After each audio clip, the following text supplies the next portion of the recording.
Hello everyone and welcome back to My Opinion. And in this video I'll be previewing the World Cup clash between India and New Zealand. Starting off with India, 4 dominant wins out of 4 thus far. And yet Hardik Pandya won't be available for this game. I think the injury isn't too serious, only missed 1 game for now. And I think he'll go to Lucknow directly. And I think without him in the side, it means that India don't have the option of strengthening their middle overs bowling more, and I'll get to that. And in previous videos, I'd said that if there was one game which threatened India's potentially perfect record in the group stage, I think it would be this game against New Zealand, especially in Dharamshala. I'd said that if New Zealand won the toss and chose to bowl first, it'd be a good challenge for India, and I still think it would be. However, closer to the game, and with what we've seen with the cricket played at this venue, I still think that whatever India do, whether they bowl first or bat first, they could still look to compete in this game, as it would be difficult for both sides, and I'll get to that when I suggest the 11s. On the Indian 11, I've gone to Rohit Sharma and Shubman Gill to open the batting with Virat Kohli at 3. You could go with either Shreyas Iyer or KL Rahul at 4 and 5, depending on the situation. Ishan Kishan 6, Ravindra Jadeja at 7, Mohammad Shami 8, Kuldeep Yadav 9, Jasprit Bumrah at 10, Mohammad Siraj 11. On the 2 changes, I've gone with Ishan Kishan as a batting replacement for Hardik Pandya. I don't think they'll play Suryakumar as a first choice, considering they prefer Ishan Kishan thus far. Can Hardik Pandya be replaced by anyone in world cricket as of now? I don't think he can. But and if he did play, then you'd have the option of your middle overs bowling being strengthened, as you could have played Hardik Pandya and still played Mohammad Shami, or you could have played Ravichandran Ashwin to be that roadblock in the middle overs that I talked about in previous videos. Because Hardik Pandya isn't available for this game, you've got Ishan Kishan as the batting replacement, and because you haven't got a bowler in Hardik Pandya who took the bulk of the responsibility when Shardul Thakur was on the side, you've got to play a frontline bowler in Mohammad Shami. And a trio of Shami, Bumrah, Siraj on a surface like this early on is a very good trio, and you've got Jadeja and Kuldeep Yadav as well. And it's a case where at this venue, the economical spinners do tend to prosper, and that's why Ravindra Jadeja, I think, will still have a good game on the surface, and we'll have to see what Kuldeep Yadav does, but I think he'll fancy his chances as well.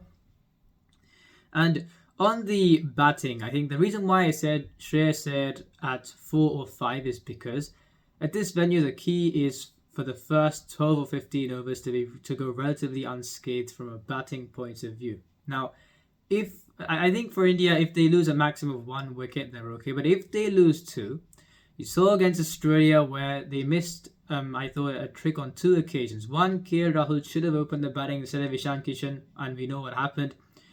He should have walked out ahead of Shreyas Iyer at 4. If he didn't open the batting, we saw what happened as well. So, in these conditions, against the seam bowling attack that New Zealand has got, in terms of the players that will be adept at facing pace bowling, high quality pace bowling when the ball is moving around, you've got the top 3 there. But then you've got Shreyas Iyer and Ishan Kishan, who, if you send them early on, you don't know what they'll do. I don't think they're as adept at dealing with the seamers moving the ball around in those conditions as of now. There's a reason why you've got to play KL Rahul at 4 if a couple of wickets fall early. Because if the second wicket falls after the 12th over or so, then you've got a Shreyas Iyer to play against a spin contingent of, yes, Mitchell Santner, but then you've got Glenn Phillips and Rachin Ravindra, and that's not intimidating for any batting side. So that's the management's going to have to be smart along those lines. We saw what happened against Australia. Yes, India won that game, and even if that catch was taken, even if Mitchell Marsh took the catch off Virat Kohli, India would have still won that game. But they've got to make sure that they're smart on this occasion. From my previous videos, I said that when playing at this venue, you should win the toss and look to bowl first. And we saw that was the case in the games that started earlier. For example, the Bangladesh versus Afghanistan game, where Bangladesh won that game. However, in the games that start at 2 p.m, it's a case where there's movement early on for the first 12 to 15 overs in both innings, and then it gets easier to bat. So in this case, a factor that would veer you towards batting first or bowling first would be whether you think there'd be dew in the second innings. If you think there would be dew in the second innings, then bowl first. And I think either of these sides wouldn't mind bowling first with the seamers they've got.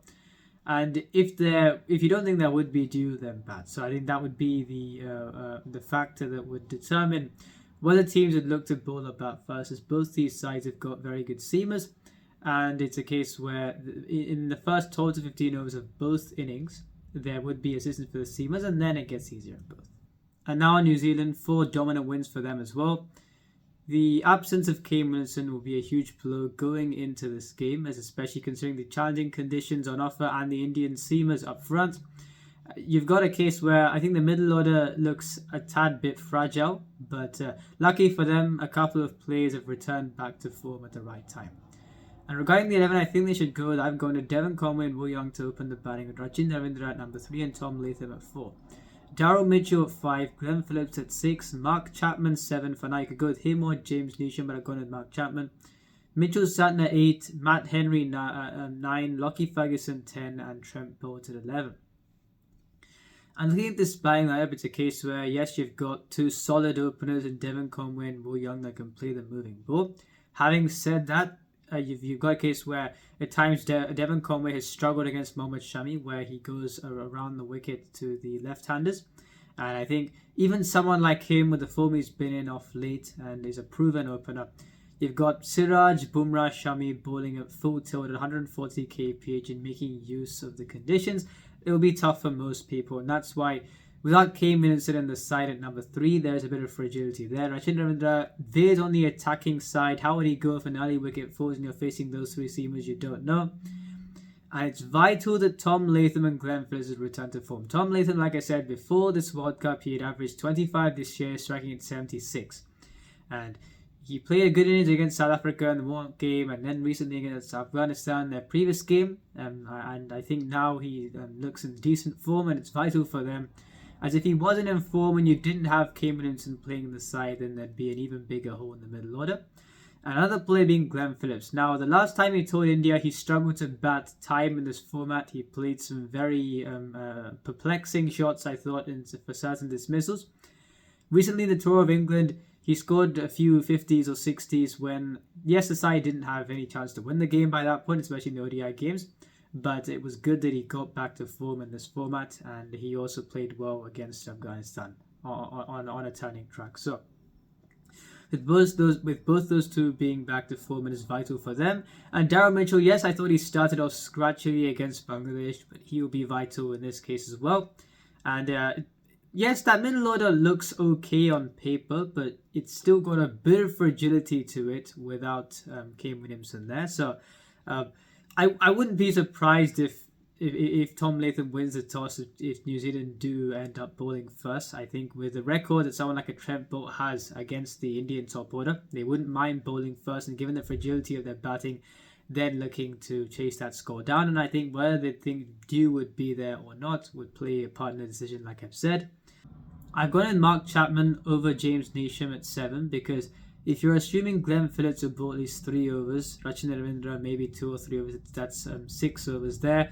Daryl Mitchell may bowl 1 or 2. So are you going to play James Neesham just to bowl 2 or 3 overs and bat him at 7? In that case, you'd rather prioritise a batsman at 7. That's why I've got Mark Chapman there. He played the previous game. So I wouldn't be surprised if they do play James Neesham because if you've got Rohit Sharma, Shreyas Iyer, KL Rahul, 3 of the best players in the world, and apart from Mitchell Santner, you've got Glenn Phillips and Rachin Ravindra. When the surface gets better to bat on after the first 15 overs, they may struggle. So I won't be surprised if they play James Neesham, but even if they don't, if they're not going to bowl him as much, then you may as well strengthen your batting. And on the 3 seamers, there's talk that if Tim Southee were to be fit, he may play this game. And I've said this before, I don't think Tim Southee should play a game for New Zealand in this tournament. Now, why would that be? Yes, he's part of that golden generation. Yes, he's got the experience and the record. However, who are you going to drop? You can't drop Trent Bolt. You can only drop one of Matt Henry or Lockie Ferguson. And when bowling in Dharamshala, moving the ball with pace is what gets you success. Matt Henry bowls in the 140s and moves the ball around. And Lockie Ferguson would be very good at bowling the middle lows and the death and can bowl kind of towards the end of the first power play as well. So, if you play Tim Southee, he takes away that dimension of a bowler that can hit the surface like Matt Henry and Lockie Ferguson, which would be vital for these conditions. Tim Southee would be a pure swing bowler. And whoever you drop, if you drop Matt Henry, you won't have as much of an edge up front alongside Trent Bolt. If you drop Lockie Ferguson, then you won't have that seamer to ball in the middle overs when you've only got Mitchell Santner as a bankable outlet in the middle overs. So that's why they can't play Tim Southee, according to me, and if they do, it would only disrupt their team composition, especially when playing at a venue such as this one. So who do I think has the advantage? Looking at the top four, especially if India play KL Rahul at 4, then I think in terms of solidity, it just edges out the New Zealand top 4, where yes, you've got Devon Conway, Wu Young and Tom Latham, but Rachin Ravindra veers more on the attacking side and you don't know how it will go in these conditions against the 3 seamers that I mentioned. And now looking at the 3 seamers, if India play Shardul Thakur ahead of Mohammad Shami, which I don't think they had the flexibility of doing considering he's not a guaranteed 10 overs bowler, then the edge is with New Zealand. However, if they play Shami, then both these sides have got equally good fast bowling attacks. And in the spin bowling department, yes, you've got Mitchell Santner and Ravindra Jadeja, but as a combination, you've got Jadeja and Kuldeep Yadav. Is there anyone else with Mitchell Santner in this case? I don't think there is, because you've got Rohit Sharma, Shreyas Iyer, KL Rahul, like I said, the three of the best players of spin in the world. KL Rahul, no matter who bowls, doesn't look like getting out. I think he's the most secure batsman in this tournament. And you bowl spin to those players. You've got Shreyas Iyer, the best spin attacker in India. You bowl Glenn Phillips, Sachin Ravindra to him. And especially after the first 15 overs, there may be a lot of runs scored. So, as a spin bowling combination, India have certainly got the edge. And it's a case where if New Zealand only managed to take about 1 or maybe 2 wickets, maybe even one wicket after the first 12 overs or so, then you haven't got much there to stop the flow of runs. Whereas for India, you've got the spin bowling combination even after the first 12 overs to try and get India back into the game. So because of the slightly more assured top 4, even though you've got Devon Conway, Wu Young, Tom Latham are good players there, and you've got the case where India have got the better spin bowling combination, I've gone with India to win this game, even though New Zealand got a very good record against Indian ICC events. Having said that, I think New Zealand will still be fancying their chances. Like I said, you've got someone like a Trent Bolt with his record against the Indian top order. The key for India is that if a couple of wickets fall before the 12th over, they should send KL Rahul to bat at 4. If they don't, you've got Shreyas Iyer and Nishan Kishan, who, based on what we've seen in their careers thus far, would they be as adept in tackling movement at high pace in these conditions? I don't think they would be. You saw what Ishan Kishan did in the first game against Australia. And Ravindra Jadeja is capable of batting in those conditions. However, he hasn't been in the best of form in the last couple of years. And then you've got the 4 bowlers. So that is a point of precariousness there for India. And from an Indian point of view, yes, New Zealand have got a very good record against them in ICC events. But whether they win or lose this game, they've got to take the learning from it. Now, why I'm saying this is because India, most likely, and I think even more than most likely, they will finish first after the league stage and they'll be playing the semi-final in Mumbai. Now, it's a venue where the ball moves around early on and then it gets easier to bat for the next overs. And it's a case where if New Zealand finish 3rd or 4th, hypothetically speaking, they've got some tough fixtures, including India in the next few games, then India will be facing New Zealand, where once again you've got a case where the ball moves around for the first 10 overs or so, then it gets easier to bat. And I still think it would be easier to bat in Mumbai than it would be to bat here. And that's why, even if India loses this game, if they can get some positive out of it, if the batting can go decently well up front in challenging conditions, and if they can really give New Zealand a close game, then they can take the learnings from this game, and rather than there being a rhetoric to say, yes, New Zealand have beaten India again in an ICC event, which is good on them, they've got a very good record against them. If you take this learning and apply it in the semi-finals and the finals, where if you've got that one game where, okay, you'd have lost that game where you can take learning from it, you'd rather that happen in the group stage when you're set to top the group than happening in the knockout game. So whether India win or lose this game, it's more so as to how they win or how they lose and what learnings you can take from it. And if they take those learnings correctly, then I'm sure it'll hold them in good stead in the semis and the finals. And yeah, let's see let's see how this game will go. If you enjoyed the video, please like and subscribe, share with your friends. Remember, this is my opinion. What's yours?